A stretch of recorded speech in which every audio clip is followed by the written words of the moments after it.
뒤집히고 말았답니다. 마침 그 옆을 지나가던 농부가 시신을 거두어서 그 부상당한 사람들과 함께 땅에 묻어 주었습니다. 며칠이 지나다 경찰들이 쫓아와서 그 농부를 발견하고, 아니 여기에 탔던 사람들 다 어디 갔어? 그랬더니 농부가 하는 말이, 예, 제가 다 묻어줬습니다. 아니 그러면 다 죽었단 말이요? 아니 몇 사람을 살려달라고 소리를 쳤는데요, 다 묻어버렸습니다. 아니 여보시오, 살려달라고 소리를 쳤는데 왜 묻었어? 아따 이 양반아, 국회의원들이 장난 이렇게 한두 번 치나? 할렐루야. 자, 오늘도 주 안에서 여러분을 만난 거 축복하고 사랑합니다. 자, 오늘은 좀 이렇게 인사할게요. 당신은 주님께서 찾으시는 분입니다. 이렇게 하겠습니다. 시작. 당신은 주님께서 찾으시는 분입니다. 오늘 우리에게 많이 그렇게 알려져 있지 않은 사람 하나가 있습니다. 그게 뭐냐면, 미국에서는 세클던 박물관이 있대요. 나는 가보진 않았는데 찾아보니까 있습니다. 세클던 박물관. 그런데 이 박물관이 왜 유명해졌나 하면, 그 유명한 어리스트 세클턴이라고 하는 탐험가가 그 업적을 기리기 위해서 만들어진 박물관입니다. 문을 찾아보니까 이렇게 돼 있어요. 1914년도 영국의 탐험가 세클턴 인듀 어런소를 타고 남극 대륙을 횡단 나섭니다. 그 무렵 거의 동시대에 캐나다 탐험대를 시작한 칼럽 후가라는 이 배가 똑같이 출항을 합니다. 그래서 세클턴은 인듀 어런소를 타고 남극을 향해서 출발했고, 이 칼럽프는, 캐나다의 칼럽프는 그 북극을 향해서 이제 출항을 하게 됐습니다. 이제 남극과 대륙을 양쪽으로 뻗어 가는데, 여러분 남극이나 북극 잘 알다시피 늘 얼음이 존재하는 것 아닙니까? 가는데 날씨가 급속도로 떨어지더니 이제 바닷물까지 다 얼어버렸어요. 물론 만반의 준비를 하고 갔겠지만, 그래도 날씨라고 하는 것은 변화무쌍하기 때문에 인간은 자연 앞에 속수 부침일 수밖에 없습니다. 그런데 이 얼음 바람에 결국은 이 두 배가, 북극으로 갔던 배도 그렇고 남극으로 갔던 배도 그렇고, 얼음 앞에 갇히고 말았습니다. 꼼짝달싹하지 못하게 되었습니다. 그런데 북극을 향하였던 이 칼럽프는 11명의 그 대원들이 서로 죽지 않기 위해서 목숨을 걸고 싸우는 바람에 결국 11명 모두가 다 사망을 하고 말았습니다. 똑같은 상황이었는데, 남극을 향했던 인듀 어런소의 대원들은 634일을 무사히 버틴 결과 한 명도 사상자도 없이 27명 전원이 다 살아 돌아왔습니다. 현실입니다. 사실입니다. 지금 이걸 내가 지금 꾸미는 얘기가 아니고요. 그래 그들이 불던 지 60년이 흐른 어느 날, 한 기자가 1등 항해사였던 그 분에게 당신이 어떻게 해서 그 남극에서 살아나올 수 있었습니까? 라고 질문을 던져봤습니다. 그랬더니 그 1등 항해사는 꺼리낌 없이 바로 이렇게 대답을 합니다. 우리가 살아서 돌아올 수 있었던 것은 오직 세클턴 덕분입니다. 배가 처음 조난을 당했을 때 모두가 다 당황했습니다. 그러나 세클턴은 그들을 리더하는 배당으로 지도력을 잘 발휘했기 때문에 모두가 살 수 있었습니다. 그 가운데 일화를 얘기해 주겠습니까? 그랬더니 하나의 예를 들어서 이야기합니다. 배가 조난을 당하고 얼음에 갇혀서 난파되자 꼭 필요한 것이 아닌 물건들은 모조리 바다에 던지라고 세클턴 그분은 명령을 했습니다. 최소한으로 줄일 것 다 줄이고 생명을 부지할 수 있을 만큼만 1인당 10kg만을 몸에 지니고 나머지는 다 버려라.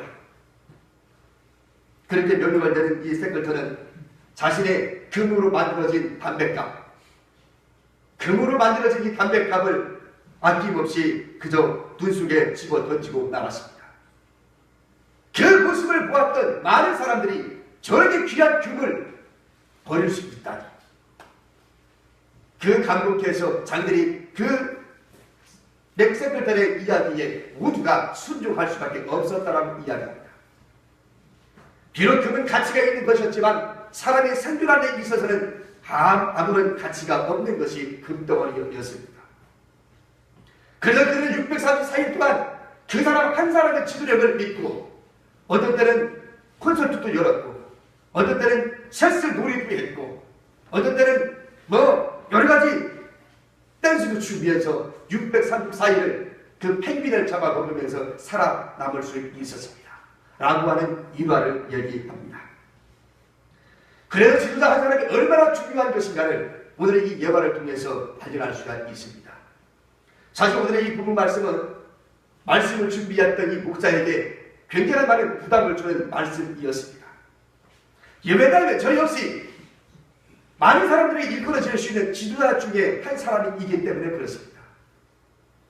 늘 저 자신에게 목회를 하면서 때때로 질문 던질 때가 많이 있습니다. 과연 나는 목사로서 하나님 앞에 인정받는 목회자인가? 종종 질문해 봅니다. 그렇지만 그런 질문을 던질 때마다 솔직한 심정은 자신이 없고 고개를 들을 수 없는 것이 제 현실이라고 하는 것을 발견합니다. 그렇다고 해서 오늘의 이 부분 말씀을 전하지 아니할 수 없지. 왜냐하면 이 말씀은 하나님의 말씀이고 오늘 저는 하나님의 종으로 부름받았기에 하나님의 말씀을 전할 수밖에 없는 사명이 있기 때문에 그렇습니다. 오늘 부담이 되는 말씀이긴 하지만 그래도 오늘 이 말씀을 준비하면서 저 자신에게 정말 다시 한번 목회자로서의 소명을 확인받는 기회가 되었고 여기 이 말씀을 듣는 여러분 모두에게도 정말 인정받는 그리스도인이 뭘까를 생각해 볼 수 있는 기회가 되어질 수 있기를 원합니다. 오늘 본문에서 예수님은 서기관과 바리새인들을 책망하고 있습니다. 왜 예수님이 서기관과 바리새인들을 책망하고 계실까요? 우리가 13절 이하를 한번 볼까요? 13절 읽으면 이렇게 되어 있습니다. 화 있을진저 외식하는 서기관들과 바리새인들이여 너희는 천국문을 사람들 앞에서 닫고 너희도 들어가지 않고 들어가려 하는 자도 들어가지 못하게 하는도다. 여러분 여기 오늘 말씀 잘 보십시오. 그들은 자신들에게 맡겨주신 하나님의 백성들을 천국으로 인도하지 않았다라고 말을 합니다.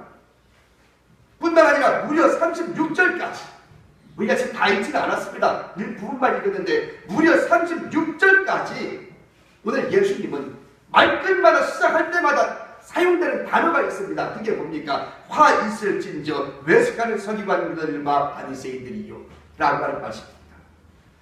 여러분 말씀 보니까 그게 나오죠? 우리가 읽었던 13절, 15절 그 뒤에 쭉 36절까지 계속 나오는 말이 있어요. 화 있을진저 외식하는 서기관들과 바리새인들이요. 끝나지 않습니다. 오늘 예수님이 이 책망의 소리를 들으면서 과연 어떤 지도자가 참된 지도자일까? 거기 여기 계신 여러분들은 나는 지도자가 아니니까 뭐 나한테 해당하는 말씀은 아니네 그럴지 모르겠지만 오늘 예수님의 서기관들과 바리새인들에 빗대어서 누가 하나님 앞에 인정받는 사람인가, 누가 하나님 앞에 정말로 찾으시는 분인가를 생각해 볼 수 있는 기회가 될 줄로 믿습니다. 우선 첫 번째로 한번 생각해 보려고 그래요. 언행일치가 있어야만 한다는 것이요. 언행일치가 있어야 된다. 3절 말씀을 볼까요? 그러므로 무엇이든지 저희의 말하는 바를 행하고 지키되 저희의 하는 행위는 본받지 말라. 저희는 말만 하고 행치 아니하며 그랬어요. 말만 하고 행치 아니하며. 여러분 서기관들과 바리새인들은 말만 하고 행동이 없는 사람들이라고 예수님이 지금 책망하고 있습니다. 말만 하는 것은 너무나 쉽지. 여러분 정말 우리가 말만 하는 건 얼마나 쉽습니까? 그런데 문제는 어디 있냐면 내가 말하는 것을 대하여 실천하지 않는다는 데 문제가 있어요. 실제로 옮긴다는 것은 결국 쉬운 일은 아닙니다. 결단을 내려야 하는 것이기 때문에 그렇습니다. 그러므로 참된 지도자가 또 참된 성도가 되기 위해서 우리가 먼저 갖춰야 될 덕목은 바로 내가 말하는 것을 지킬 줄 아는 것, 행동으로 옮길 줄 아는 것. 이것이 우리 하나님이 기대하시는 바라고 있습니다. 야고보서 1장 22절 말씀을 보면 너희는 말씀을 행하는 자가 되고 듣기만 하여 자신을 속이는 자가 되지 말라 그렇게 말했습니다.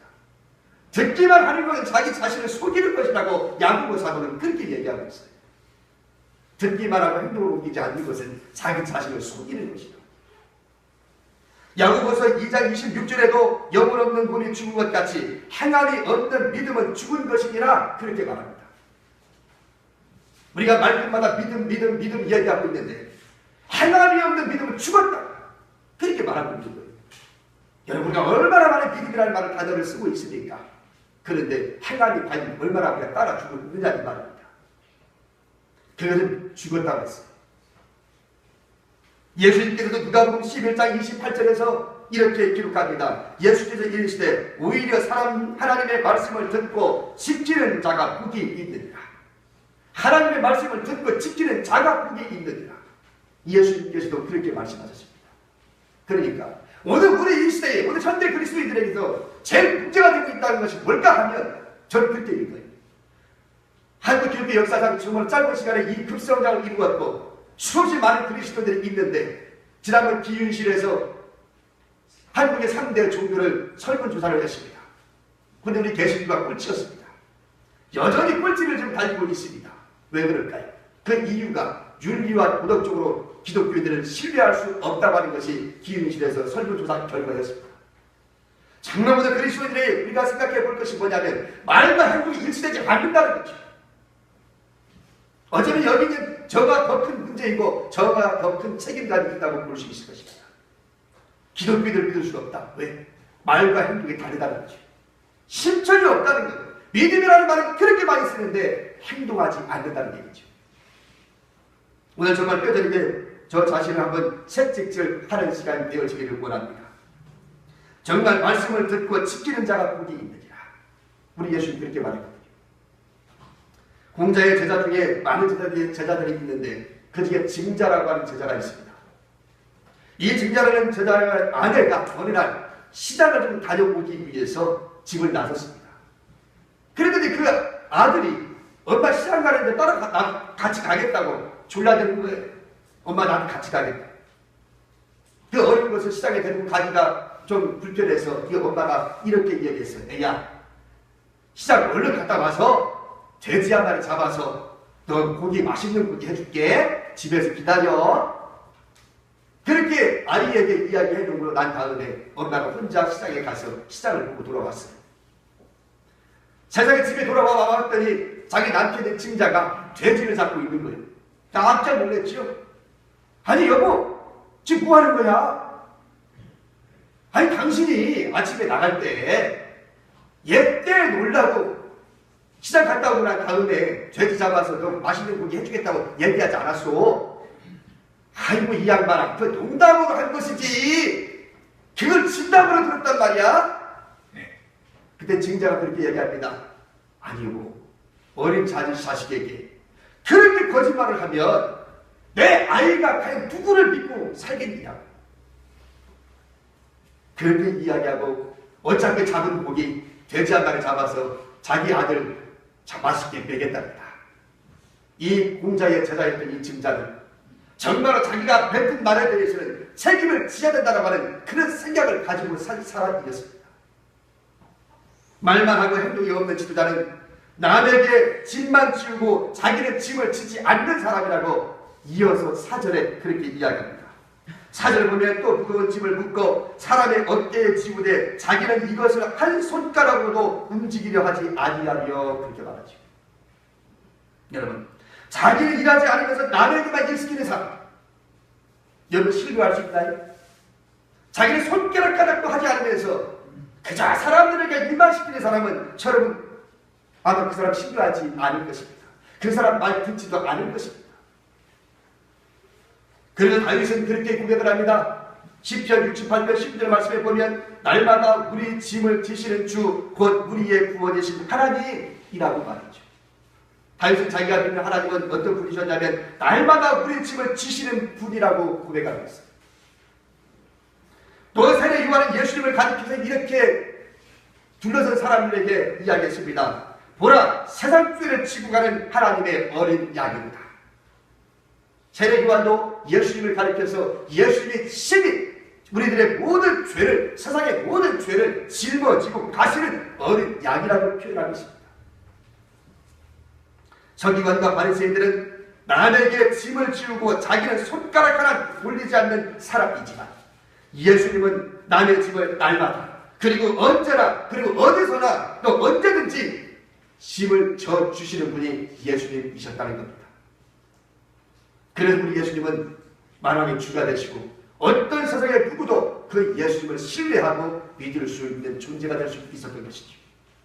말하고 행동으로 옮기지 않는 것은 참된 신자가 아닙니다. 언행 일치가 오늘 우리에게 그 어느 시대보다도 절실히 요구되는 시대가 지금이라고 믿습니다. 그 다음에 두 번째로 살펴볼 수 있는 것은 진실성이 좀 있어야 한다는 거죠. 진실성이 있어야 됩니다.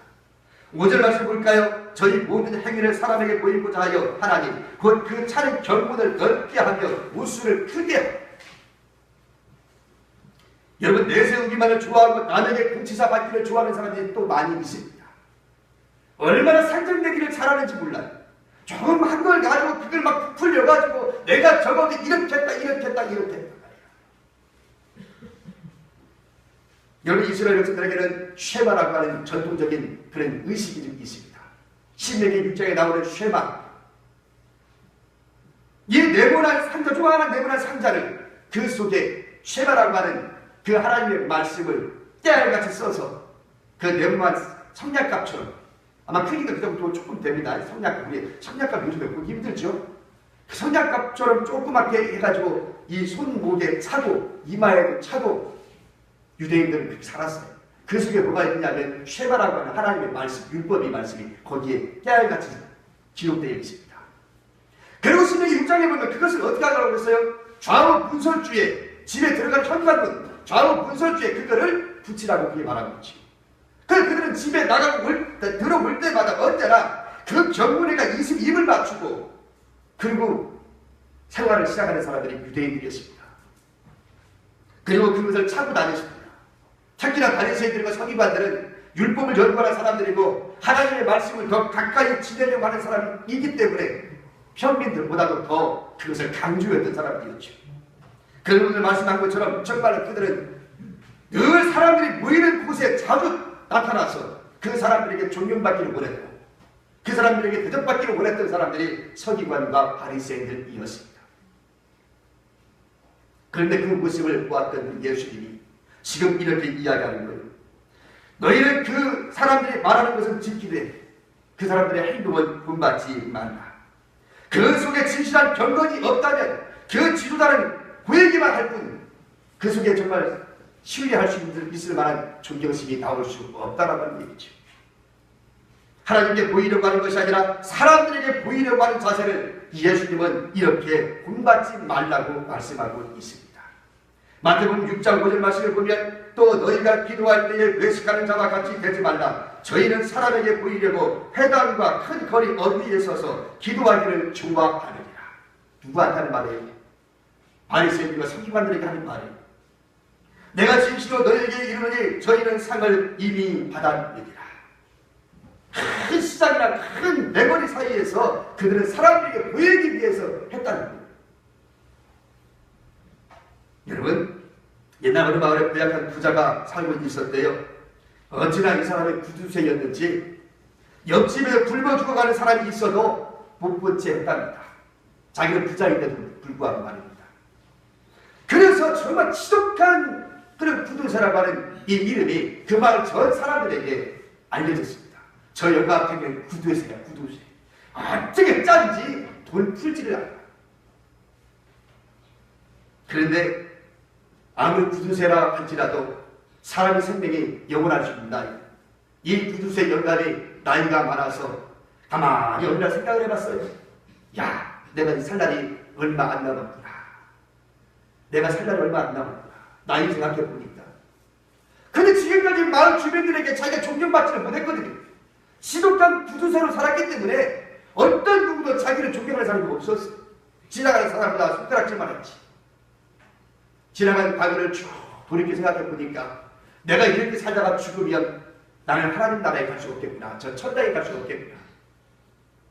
그런 생각을 하게 됩니다. 그리고 난 다음에 기만한 생각을 하나 끄집어내요. 그래, 내가 죽기 전에 얼마 안 남았으니 한번 좀 베풀고 좀 가자. 그래서 그 자기 집 앞에 큰 방을 하나 써 붙여놨습니다. 뭐라고 붙여놨냐면 이렇게 붙여놨어요. 모두 보시오. 배고픈 사람에게는 밥을 주고 병든 사람에게는 약값을 나누어 드립니다. 언제든지 누구든지 환영합니다. 라고 하는 벽불 하나 다 붙여놨어요. 지나가던 마을 사람들이 그 벽불을 쳐다보면서 깜짝 놀랍니다. 아니, 저 구두쇠 영감이 저 뭐라고 쓴 거야? 허허, 참, 해가 서쪽에다 뜨겠구먼. 그런 이 소문이 삽시간에 마을 전체로 퍼졌습니다. 사람들은 해가 서쪽에서 떴나 봐 하면서 이구동성 모이기 시작하더니 갑시다. 그러면은 그 부잣집 영감집으로 가기 시작합니다. 전원한 영감집으로 돌아가는 그 행렬을 바라보니 얼굴마다 얼마나 기쁨이 가득하고 설레임이 가득한지 지나가는 사람마다 활기가 넘쳐 있었습니다. 근데 그 틈바구니 속에서 영감집에서 다시 돌아오는 사람들의 얼굴을 보니 하나같이 칙칙하고 어둡기가 그만입니다. 그래서 이 청년이 이상했습니다. 이게 웬일입니까? 영감집으로 가는 사람은 얼굴이 환하고 그렇게 기대감을 갖고 가는데 그 집에서 나오는 사람들은 얼굴이 저렇게 왜 어두울까? 왜 칙칙할까? 그 궁금증을 가지고서 이 청년이 가까이 가서 한번 살펴봤습니다. 그랬더니요, 대문문은 활짝 열렸는데 많은 사람들이 그 집 안으로 들어가려고 웅성웅성 거리는데 감히 한 사람도 그 대문을 넘어가지 못하고 있는 거예요. 왜 그런가 했더니 저 대문 앞마당에 개 10마리가 康康康 우우 막 짖고 있는 거예요. 이 10마리의 살아온 개들이 막 짖고 이러니 어떤 누가 감히 그 문지방을 넘어서 영감님한테 갈 수 있겠어요. 그래 주변에서 무성무성 하다가 결국은 들어가지 못하고 그저 돌이켜 자기 집으로 돌아가는 길이었습니다. 여러분, 이것이 왜일까? 이 부두산 영감은 그 생각을 한 거예요. 이중인격자지. 내가 기만한 아이디어를 낸다고 짠낸 것이 바로 고작 이것밖에 아니었습니다. 다시 말하면 구두쇠라고 하는 이 좋지 못한 이 생각을 바꿔주기 위해서라도 내가 물질을 나누어 주기는 해야 되겠는데 주자니 아까운 거예요. 네. 그러니까 진정성이 담겨지지 않은 그 짓을 하게 됐던 것입니다. 여러분, 참된 지도자는요, 겉과 속이 같아야만 하겠죠. 네. 겉은 번지르르한데 속엔 다른 속셈이 있다면 그 어떤 누구도 그 사람을 신뢰하지는 않을 것입니다. 여러분, 지도자가 그렇습니까? 오늘 우리 성도들도 역시 마찬가지입니다. 겉마음과 속마음이 좀 같아야 되지 않겠어요? 그래서 뭐 진실성이 그 사람에게서 보여지게 되지 않겠습니까? 그 사람이 말하는 것이 진실성이 보이지 아니하고 뭔가가 꿍꿍이가 있거나 아니면 거짓된 것으로 비춰진다면 어떤 누구도 그 사람은 신뢰할 수가 없을 것입니다. 그 다음 마지막 세 번째는 겸손으로 섬기는 사람입니다. 겸손으로 섬기는 사람. 6절과 7절 말씀 보면 잔치의 상석과 회당의 상좌와 시장에서 분한받는 것과 사람에게 납비라 취함을 받는 것을 좋아하느니라. 누가요? 서기관과 바리새인들이요. 저들은요, 어디 가나 회당의 상좌와 시장에서 분한받는 것과 납비라 칭함을 받는 것을 좋아했다. 이렇게 말해요. 여러분, 참된 성도, 참된 집단이요. 잔치나 회당의 상속이나 시장에서 분한받는 것을 좋아하는 사람이 결코 아닙니다. 참된 지도자는 자기를 낮추고 남을 높이고 섬기는 사람이라야 참된 지도자라고 우리는 존경하고 있는 것이죠. 사기에 보면 이런 말이 있답니다. 연저지인이라는 말. 연저지인. 이 말은 어디에서 왔냐면 종기의 보름을 입으로 빨아내는 이내라는 뜻을 가지고 있는 말이 연저지인이라고 하는 말입니다. 이 말은 위나라, 중국의 위나라 무르시대의 오기 장군을 일컫는 말에서 나온 말이랍니다.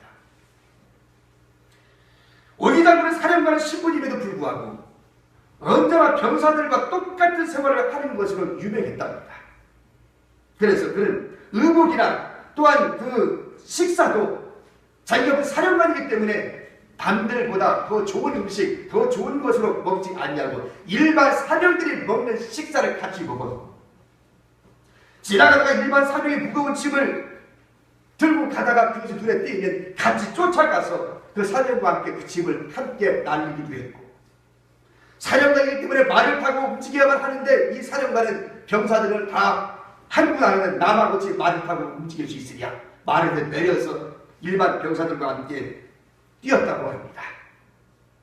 그래서 오기 장군이 유명해진 장군인데, 그리고 그렇게 유명한 이 장군 밑에서 훈련받았던 병사들은 목숨을 바쳐서 그에게 충성을 다했다는 것이죠. 어느 날 오기 장군이 군을 시찰하던 중에 종기로 고생하는 한 병사를 만납니다. 오기 장군은 그 병사와 종기의 상태에 대해서 이야기를 나누다가 급기야는 자기의 입으로 그 종기의 고름을 빨아 뱉어냅니다. 그 모습을 쳐다보던 많은 사병들은 감탄을 했고, 그 병사의 어머니의 귀에까지 이 오기 장군의 그 선행이 들려지게 됐습니다. 어머니는 그 아들에게 사령관님이 친히 입으로 빨아 뱉었다고 하는 그 소리를 듣고 많은 사람들이 기뻐할 줄 알았는데 오히려 대성통곡을 하는 거예요. 이 어머니가. 그 이웃집 아줌마가 와서, 아니 여보게, 그 지체 높으신 양반이 자네 아들 종기를 고름을 입으로 빨아서 뱉어주고 치료해 주는데 왜 통곡이냐? 그랬더니 이 어머니가 이렇게 이야기합니다.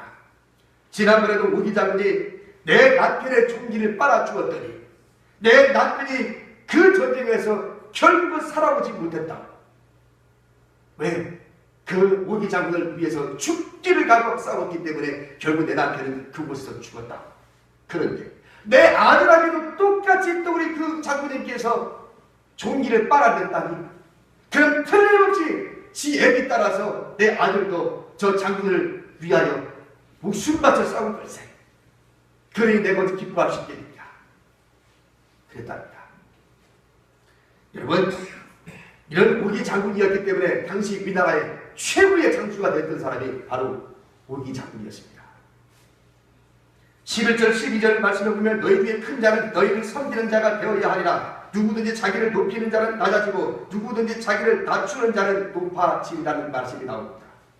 참된 지도자는 섬김을 받는 사람이 아니랴 도리어 섬기는 사람입니다. 지난 수천 년 동안 왜 예수 그리스도가 인류의 구세주라고 사람들이 고백하고 믿고 있을까요? 바로 그것은 우리 예수님은 하나님과 동등됨을 취할 것을 여기지 아니하시고 저 높고 부자를 버리시고 철학이 이 땅에 내려오셔서 몸소 십자가를 지셨기 때문에 수천 년 동안 그 예수를 우리는 구세주라고 믿고 따르고 있는 것입니다. 오늘 진정한 지도자는 섬김의 자세에서 나온다는 이 사실, 익히 우리가 알고 있는 말씀이지만 다시 한번 우리가 이 예수님의 이 말씀을 통해서 진정한 지도력은 어디에 있느냐? 섬김의 자세에 있습니다. 나를 낮추는 자는 못 받을 것이고 자기를 높이는 자는 오히려 낮아집니다. 이것이 예수님이 하신 말씀입니다. 어쩌면 오늘 주신 이 말씀은 여기 계신 여러분들에게 주신 말씀이라기보다는 여기 있는 지도자라고 일컬음받는 이 목사에게 한 말씀인 줄로 믿습니다. 상당히 부담이 되는 말씀이긴 합니다만은, 그러나 오늘 저는 이 말씀을 통해서 여러분들에게 확실하게 약속할 수는 없어요. 내가 앞으로 이렇게 하겠다. 그러나 노력을 하겠다는 약속을 좀 해보고 싶습니다. 말과 행동이 일치하는 지도자가 되도록 노력하겠습니다. 나는 무거운 짐을 지지 않으면서 성도들에게만 무거운 짐을 지우는 책임없는 지도자가 되지 않도록 노력을 하겠습니다. 또한 속과 겉이 같은 지도자가 되도록 노력해 보겠습니다. 앞에서도 웃고 뒤에서도 웃는 그런 사람이 되도록 노력해 보겠습니다. 그리고 섬기는 지도자가 되도록 노력해 보겠습니다. 말씀을 준비하면서 오기 장군처럼, 과연 나는 그렇게 할 수 있을까? 오기 장군처럼 정말 입을 가지고 종이를 빨아 뱉을 수 있는 그런 정도의 그런 큰 그릇이 나에게 있을까? 그런 사랑이 나한테 있는가? 자신 있게 여러분에게 이야기할 수는 없습니다. 그러나 지금 다짐했던 것처럼 최선을 다해서 오늘 예수님이 우리에게 기대하는 것처럼 정말 낮은 자리에서 섬김을 오늘 보여주기 위해서 한번 살아봅니다. 이런 다짐들은 해보는 시간을 가졌습니다. 오늘 저와 여러분이 진실은 저만이 아니라 오늘 이 시간 주님이 찾으시는 성도는 과연 누구일까요? 남보다 자기를 높이는 것이 아니라 남보다 자기를 낮춰서 오히려 상대방을 살리는 일. 그래서 나를 인하여 교회가 살고 나를 인하여 이 세상이 살아갈 수밖에 있다면 그것이 주님이 우리를 찾으시는 사람이 되지 않을까 싶습니다. 우리 한번 기도하십시다.